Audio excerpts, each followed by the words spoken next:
Now for our final session of the day. I can't believe we're there now. And this one's a really interesting one and probably the one I've been looking forward to most because it's about buzzwords, and we do love buzzwords in our industry. So with regards to buzzwords, or at least tackling 2022 buzzwords, Sara Vincent, Senior Director of Strategic Partner Development at Index Exchange, will lead this panel of experts as they explore the big themes coming up for the programmatic industry. So over to you, Sara. Thank you, David. Can you give us a wave where you can hear me? Yep, all good. Perfect. So thank you I'm glad this is the last panel that you'll be looking forward to all day, David, and hopefully that's the case with the audience. So first of all, thank you so much to the IAB Europe for enabling me to moderate this session. I'm excited to be here, and we have a great panel lined up to talk through buzzwords that reflect 21 so far and what we're all excited about, and we expect the industry will be talking about next year into 22. So to kick off with, we are midway through Q4 already in 21. I really don't know how we've got here, but with 6 weeks left to go of the year, I'm keen to hear from each of you panelists about how you think 21 can be surmised in either one word or one phrase. And if we can start off and introduce yourself before you give your answer, that would be great. Let's kick off with you, Krzysztof. Hi, so my name is Krzysztof. I work at Yieldbird. We try to help the publishers to make the most money out of the inventory that they are selling programmatically. I worked on the buy side, I sold programmatic deals, and right now I'm in charge of contacting the tech providers for Yieldbird. So I would say that since 2020 was the year of pandemic, that 2021 was the year when we tried to build the sustainable models around the whole pandemic with all the issues caused by the COVID in mind, like the supply chain disruptions and everything that caused so huge shifts on the market. So if I would also say what happened in 2021 in one sentence, we just tried to rebuild our online businesses in the new reality. Yeah, I think that you speak for everyone when you say that. And I think we'll come to this later in the panel, actually, I'm sure, just about how some of those systems have changed, how we've rebuilt the world into this new normal. Charlotte, what about you? Hi, I'm Charlotte from Scibids. I think for me, buzzword of 2021 would be measurement. We've seen, obviously, at the start of the pandemic, spends and investment into media budgets be cut due to that type of uncertainty. But now looking into 2021, we've seen programmatic channels thrive. We're all doing this balance of working from home, being in the office. And whilst we're doing that, we're doing it more digitally. So we're using more devices, and from that comes more data points, which marketers can use in campaigns to target their target audience. But also now we need to work out how to make sense of it. And I think that's why we've seen measurement in programmatic be so important this year, because as a channel, programmatic is measurable, the impact of that channel is understandable, and the spend that's going into it is all accountable. So for me, yeah, measurement would be the 2021 buzzword. I love that. That's a great word. It also is that you've outlined there just the agility that we have in this industry and what we saw, how we pivoted, and what programmatic enables in that space is super exciting. That makes a lot of sense. Filippo, over to you. Hello. Hi. Thanks for having me. I'm Filippo Gramigna. I'm the CEO of Audiencerate, who is an identity hub. Basically, we help data owners to onboard, manage, and activate data at scale, preparing for the launch of a new breed of CDP, which will come to life next year.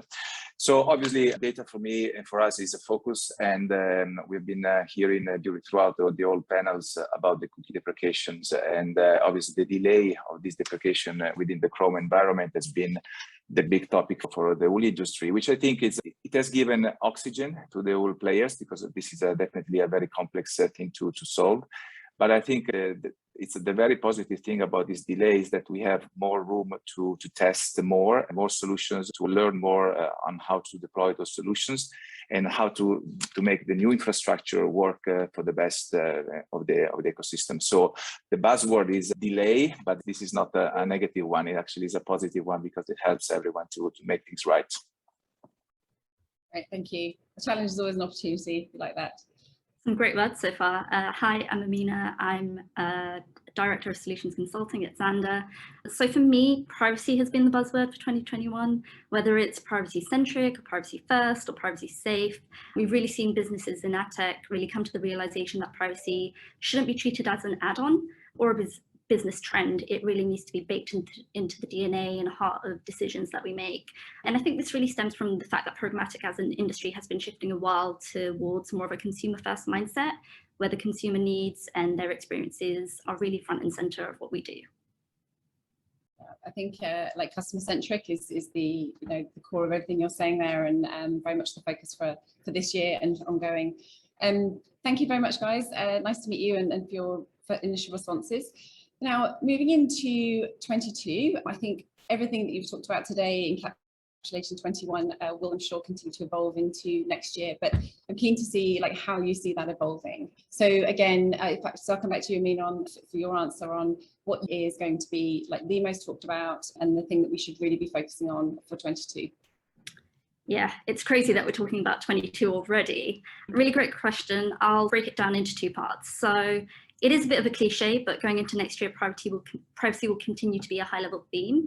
And the reason for that is we are nowhere near the end game in terms of what identity solutions or combination of solutions are going to prevail. And we need them to work for the ecosystem, but also for the consumer. So we're still at a stage where there's so much testing and development that really needs to be done, whether it's with the browser solutions or with the industry IDs as examples. And all of this is happening in the backdrop of constant continuing regulatory changes, meaning that we are going to continue to see fragmentation in the industry. So this is why at Xandr we think that marketplaces will be a buzzword in 2022. It's not a new concept and it's super simple by definition. It's simply just a place for buyers and sellers to come together. But where we see the innovation is how marketplaces are going to be applied going forward. So for example, buyers and sellers coming together to create a privacy-safe curated marketplace, or publishers creating a first-party data marketplace like Scibids, for example, have done. And the thing with marketplaces is, the great thing is it gives buyers choice, always a good thing. It gives sellers control, and ultimately it gives consumers, really puts consumers first and foremost, and is done with privacy ingrained. I think you mentioning regulation, you can't avoid not talking about regulation, but it does really very much frame now, and obviously how we need to adapt to the industry, but also how users also interpret what we do in our space. And I know that regulation has definitely informed, awareness of that has helped inform them in their trust of the space. And so again, putting them first makes sense. Filippo, what about you? Do you agree with Amina? Something else to add?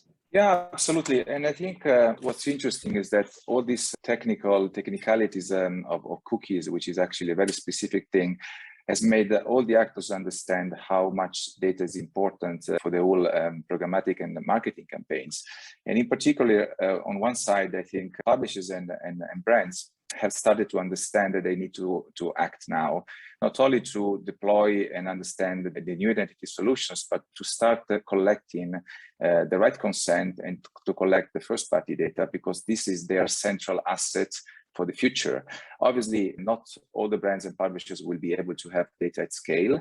So what the guy at Starcom, Jacques, I think his name was really important. What he mentioned is that the cooperation across the industry, because the first party data play is definitely important, but even more important is the second party data play for all the players involved in the industry to really start to have an easy way to cooperate and to make the data be accessible at scale.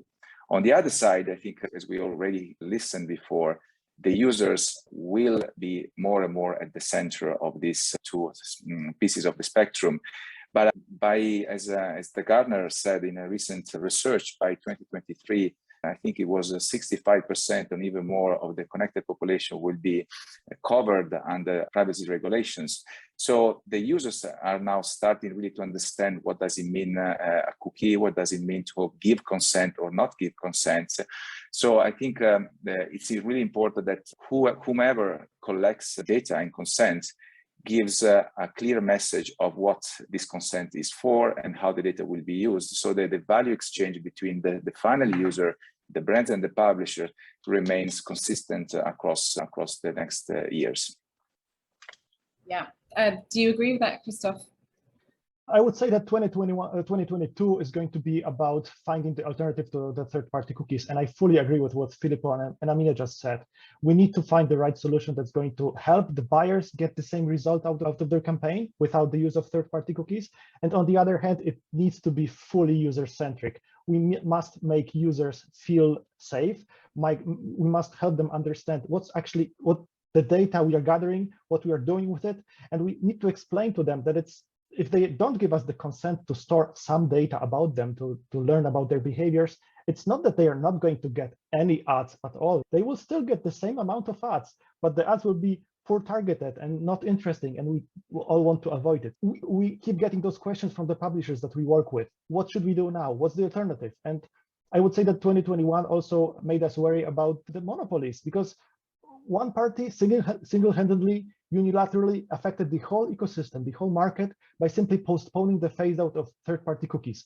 And it made some of the businesses that tried to build some alternative solutions like unified IDs, they were rendered irrelevant for at least a couple of months. So the only thing that we know at this point is that the publishers need to put some effort to gather their own data, if they have it, and if they don't have it, they need to devise a way to, for example, guesstimate what the users or the audience is interested in by analyzing what they are reading. So we need to find the right solution for the third-party cookies that are going away, but we don't know what's going to happen, and the alternatives are not there yet. So I would say that this is going to consume most of the 2022, at least from our perspective.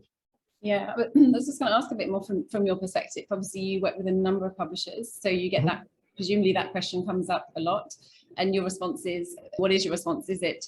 Basically, at this point, I believe that the market has no clear winner in terms of what's going to be used instead of third-party cookies. So the only thing that we can advise, and we should advise the publisher, is to try to get their own data, even if eventually they will not be using it, because gathering a significant amount of data to create helpful user profiles takes time, right? So it's something that they need to be doing now, even if they don't know how to do it, or they don't know how to sell it, how to capitalize on the data. Because what can happen is that we might come to the point in time when we don't have those cookies available anymore, and the publishers don't have anything to help the buyers target the ads properly. This is the worst outcome that we can get from this process. Yeah, it's very much an education, and it's advising as best you can, but it's also for publishers to start taking those actions of collecting that data in preparation as well. And I think, first, to your point, Filippo, like first party, second party, also really important. Charlotte, what about you? I think for me, the same buzzword as 2021, measurement, but going into 2022, we're going to see measurement take on a whole new meaning when it's going to have all new challenges. And certainly from what we're seeing at Scibids is that brands are wanting KPIs and measurements that reflect more of their true business outcomes. So going beyond just clicks or a metric that's previously been used, and building out more customizable metrics and KPIs. We're seeing this in CPG brands where they're wanting a quality CPM, so blending several branding KPIs and using custom formulas to model brand lift for them, and looking at attention, all these kind of metrics that have come out of there, which we now need to measure. And we're seeing this shift in the market, and then you combine that with the increase in our digital footprints, and yeah, there's a lot more data out there.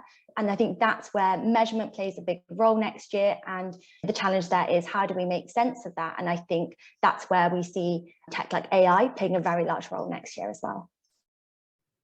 That's super interesting, especially you mentioned attention there. I know a previous panel talked about that, but is that now something that's coming up more and more in your conversations? And is there like a route towards defining what that actually is? I feel like that's a buzzword, but I'm not sure if it's been fully defined yet. So I'm keen to know if you have a vision on that. Yeah, I think definitely it's more and more conversations that we're having. We're certainly seeing brands trying to find what it is for them, and using partners which are going into it and trying to work out what is it.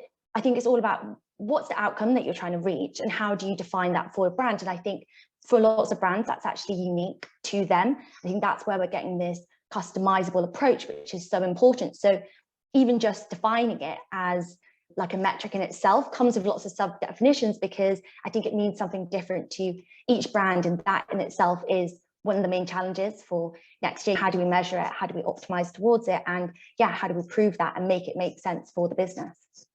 Yeah, that's interesting. Every brand has their own ideas. Yeah, certainly. Thank you so much. So moving on to, what about emerging technologies next year? What do we think here where we'll see sort of biggest technological advances for emerging channels? Filippo, sorry, do you want to go first? Yeah, sure. I think that there will be definitely new emerging technologies, but I think there might be also new breeds of existing technologies, because I think what I see in the industry right now is finally two galaxies that were running in parallel. So the ad tech galaxy and the marketing and technology galaxy, which were disconnected before or not so well connected, that are coming closer and closer right now, because obviously at the end of the day, CMOs and marketeers on one side and publishers on the other side are starting to really understand how important it is to connect all their existing stack in the most seamless way in order to really take advantage in an efficient way about the technologies. So I think there will be a lot of DMPs either going out of the market or changing into CDPs. The importance of clean rooms is definitely a huge component, as we heard before. At the end of the day, it's going to be there will be channels increasing in spend, as we heard before, video and CTV. But on the other side, I think data will probably become, instead of being what has been so far, almost like a residual part of the targeting campaigns, it will become the first component to think of, because the quality part of the data becomes central at this stage. Data is a kind of an abstract and very generic term, but behind the data, there is a user, right? And the knowledge of the user means that you can actually start to have the right setting of the campaign and really have the proper way of communicating your product and services to the user. So I think the real opportunity really is to have a better understanding of your customer base, and by doing so, connecting the right technologies to achieve your goals. Yeah, so better data management, which almost becomes a channel, but the beginning part of that process. So it's like a rethinking. Yeah. You say data is a big word. Exactly. And also I think the other important factor that I think it's worth mentioning is that tools needs to become more easy to use, because most of the tools that are around data management right now are either too complex to use, to deploy, or too expensive. Data management needs to become something very commoditized in the future, something that people understand how to use in a very easy way, as we do when we deploy a plugin in our browser. So it's a click away, and then everything starts to come together in the most nice and easy way to activate later on. So data is table stakes, and then everything else on top. I saw some heads nodding there. Amina, do you agree with that? Do you have anything else to add? And what else do you see as emerging next year? Yeah, I think Filippo made some really great points, especially around like the connection of technologies. And I think he was very much alluding to simplification. And I think when we think about channels next year, we really think about omni-channel buying. So things like digital video will continue to be prominent. And we know that we have users there and we have to meet those users. We know that it's tricky because adoption outside of the US is super hard. So how does that work? It's a bit of a chicken and an egg situation. I think we've got the whole of next year to get it right, but it's also a fragmented area as well. But I think what we will see is potentially partnerships emerging, where you can go there to get the format breadth, the transparency, the efficient access to the omnichannel supply. Yeah, Omni, absolutely. Exactly. Yeah, and it does encompass so many different elements as well, and it's all like super exciting. Some is nascent, some is not so much. We all know that we are seeing plateauing of display spend, and so we have to be looking at this diversification, and that's really super exciting for everybody involved, as tech partners, as publishers, and as buyers. So I 100% agree that we're only going to see more growth in that space. So Charlotte, did you have anything to add on this?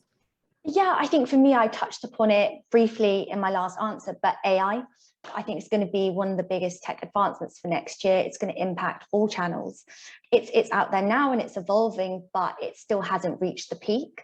And when I'm talking about AI and programmatic, I'm talking about a sophisticated, privacy-respecting AI that can deliver custom algorithms to address lots of the issues that we've already spoke about. I think, two that stick out there are privacy and transparency. So having advertisers, having traders able to access in real time their bidding scripts in their DSP, it's going to provide them with that transparency. They're going to be able to pull real-time insights into the decision making, into what's going on in the campaign, and there's not going to be this black box around what's going on, what the optimizations made. It's all going to be at hand, and I think that next year we're going to see that the growth of that grow amazingly. Yes, that sounds really exciting. But if we're talking about 12 months, as in next year, we know 12 months in ad tech can be either go super quickly or actually take a long time. Do you think that the bulk of what you're saying will be realized next year, or it's very much it's a starting point, it's an adoption, and it will obviously be in a better place this time next year, but we've still got a long way to go? No, I think it's a realistic deadline. Like, it's already being used. We use it with our clients. We develop this turnkey solution that's already in the DSP to use privacy respecting AI. The fundamentals of it are there. The adoption we're certainly seeing is growing of it. And it's just about how that changes next year. So making sure that's in line with the new measurement tools and attribution tools. But in terms of, it's already out there. So I think next year will be about how do we grow it? How do we use it in a more complicated manner, which aligns more with brands' needs? But yes, certainly, I think actually we've got it in 2021. It's just what can we do with it in 2022? So scaling it. Yeah, definitely. Great, thank you very much. So moving on to thinking about the value chain, what are the parts of that value chain or elements that contribute towards it that you think may see the most and perhaps the least amount of change for next year? Filippo, I could kick off with you. Yeah, I think also here the interesting trend is the consolidation on one side of the platforms. Definitely on the buy side and supply side, we have seen in the last probably 5 years more and more consolidation. So probably less players with bigger scale that are giving the right solutions to brands and publishers. On the other side, I think there is an opportunity for more partnership and cooperation. I always insist on that, because if on one side we have very few big players which are eating the majority of the cake that we have in front of us, definitely there is an opportunity for the smaller players, independent players, to really take more action and to cooperate more. And this could be in different ways. It could be via partnerships, it could be via M&As, it could be via different type of consolidation of and more connected technologies altogether. Because if on one side there is complexity, and I heard in the beginning of this day that there will be even more complexity, even more solutions out there in the market, which frightens me a little bit, because there are already many companies and solutions out there. But this complexity doesn't mean necessarily that it has to be in front of the people and the teams who needs to activate those platforms. So the platforms need to connect behind the scenes in the most seamless way. And then on the front end, the people and the marketers who need to use those platforms do not have to see necessarily the complexity behind it, as we have on an engine of a car. So we don't know all the complexity within the car, but we use the car in a very easy way. So that should be the same thing for programmatic. It has to be one console that manages different solutions behind the scenes, and this becomes the real opportunity for all of us to cooperate more closely to each other. Yeah, that makes a lot of sense. It's complicated now. It will get more complicated, as you said. I guess it's as an industry, it's for us to figure out how we can best present that to every player and every partner that's involved in that value chain to make it seamless. I guess part of that is actually testing, though, and understanding where there won't be one outright winner for each element we're trying to solve, but going through that process is really important. It's something I think you mentioned earlier. Do you have anything else to add on that? Yeah, I think I'd really just echo a lot of what Filippo has just said. I think when we talk about collaborations, there have been some great examples in the last year. Just thinking out loud, the Danish publisher platform is a great example of publishers coming together to come up with an alternative to buying efficiently and at scale in the Danish market. I think Filippo also mentioned and alluded to the fact that it terrified him, but all of the new sort of ad tech providers or vendors coming into existence in the last year. And I think the good thing there is it's an opportunity for really buyers to differentiate, because there are so many different players that they can now work with. All of these new tech vendors need to be tested. And I think there's going to be a really exciting time where we get to reset. Buyers suddenly get a lot of choice because there's a lot out there. But in order to see that come to realization, they do need to test a lot of these partners and see what works for them. Do you agree with that, Krzysztof? Oh, yes, I fully agree with what Amina and Filippo just said, because I hope to see more cooperation. I would say cooperation fueled by the competition between different parties. What I'm afraid is that the publishers, just like Filippo mentioned, are going to be to rely on a single huge business partner or tech provider that if it stops working for some reason, it causes huge disruptions in the whole business, right?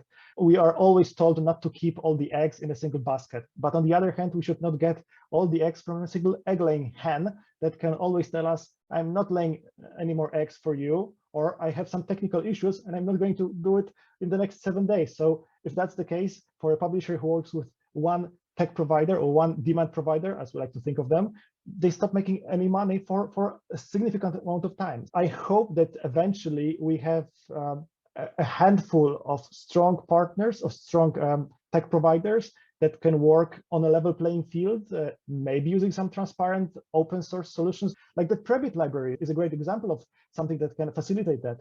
If we eventually all understand how to use those open source technologies, open source solutions to integrate different technologies, it will be very helpful, because the publisher is always in a better place when they can work with a single party that connects with 3 other tech providers than to have 4 agreements with 4 different parties and incorporate them into one single stack using their own technical team. It takes more time and effort for the publishers, and we all like to spend as little time on developing new things as possible. Yeah, so I think it's a very resounding consolidation, collaboration. I think it's like a clear recognition of who the competition is, and then we're seeing individual players that used to perhaps exist as islands coming together to form that collaboration to build their own. Yeah, sure. Just what I mentioned, right? The Danish publishers are working together even though they're competing with each other. So we need to find a way to compete with each other where the competition is necessary, but also cooperate when it's possible and where it's beneficial for all the parties involved. Yeah, makes sense. Time is whizzing on, so I've got 2 more questions to ask you. What would you see as some of the biggest challenge areas for 2022? If you're going to sum those up into phrases and buzzwords, where do you think the challenges exist? Krzysztof, do you want to kick off? I hope that all the players in the market are eventually going to be more cooperative with one with each other. And I basically have no idea how to make it happen. The bigger players have the position that they might stop the changes on the market itself, which is something that we don't expect. We wouldn't want to happen. But what I think might eventually be the case is the smaller players, by working with each other, might put enough pressure on the market to facilitate the changes that are needed, or to stop the changes that we don't want to have. Nothing comes to my mind at this point, but even in case of new laws being introduced, right? If the market is very constituted of a significant number of small partners, then having a single solution, single answer to a new law being proposed is difficult. It's always easier and better if we can work with each other under IAB, for example, right? To come up with one solution, one idea to tackle these changes. Yeah, so is a great opportunity, but obviously it's a challenge to see how you actually execute that and make it work for you. Amina, what about you? What do you see as a big challenge? So I think uncertainty will continue to be a challenge, but when is it not? We don't know what's coming around the corner in terms of regulatory changes. I'm sure we spent a lot of time today talking about the deprecation of the third-party cookie, but really, when will that happen? And can it really happen without alternative solutions having been tested? And with all of this uncertainty, like I mentioned, comes fragmentation, which isn't necessarily a bad thing, because that again leads to choice, and it gives buyers the opportunity to differentiate from competitors. So I think if I had to sum things up, I would say uncertainty, but that could be for any year, really. Yeah, it just depends on what's sitting underneath that label. Filippo, Charlotte, anything to add on what is a challenge? I would go back again to identity. Solving identity is definitely the biggest one that I see for next year, which involves all players in the ecosystem. So understanding, mapping all the identity solutions. Obviously, there is a proliferation of different solutions. Not all of them will continue to exist, probably in 2 years' time. And the scale of those solutions might come with some pros and cons for each player. So I think really understanding why to use one, the learning of the use of one solution versus another one is probably the biggest challenge that everyone has right now. But there are already solutions in the market that are mapping those solutions on behalf of the publishers, for example, or on behalf of the brands. So really also understanding who can simplify and increase the speed of the test and learn process that everyone is involved in. I think it's probably then another important factor. Makes sense.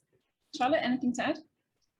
No, I think we've covered all of them, talking about identity and uncertainty. Yeah, it sounds like it's going to be a very busy year next year. It does. It does. I'm also getting a flag from the IAB. Just to finish up, what about the biggest opportunities next year? We've talked about many things. If you would sum up in one word, one phrase, what is the opportunity from your point of view for next year? Charlotte? Yeah, so not to sound like a broken record here, but yeah, for me it would be AI having that competitive edge and being customizable with it. Fantastic. Amina? Again, talking about marketplaces, I think we saw a really successful launch at the beginning of November with Schibsted's first-party data marketplace. I think I'm excited to see what other publishers are going to do with their first-party data and to see how buyers can integrate that into their buying strategies.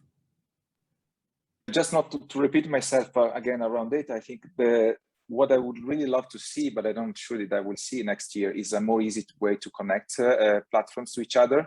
So instead of all the politics that sometimes is involved in the way you can partner with another platform, another player, I think a much more easy and distributed way to connect to each other. I think it would be a great opportunity for all players involved in the ecosystem. And finally, Krzysztof? I'm very excited about the third-party cookies alternatives, and I'm honestly very cautious and interested what's going to happen with that issue this year. Excellent. Thank you very much, guys. I know obviously it's anything that's a challenge is also an opportunity, so it's good to hear that everyone's thinking about the same things. And thank you for your time. Thanks to the IAB for having us. It's been great and it's gone so quickly. Thank you. Yeah, thank you, Sarah, and to all panelists. I want to echo a couple of the buzzwords Jacques, Filippo, and many more other panelists mentioned today, which was collaboration and cooperation. As without these,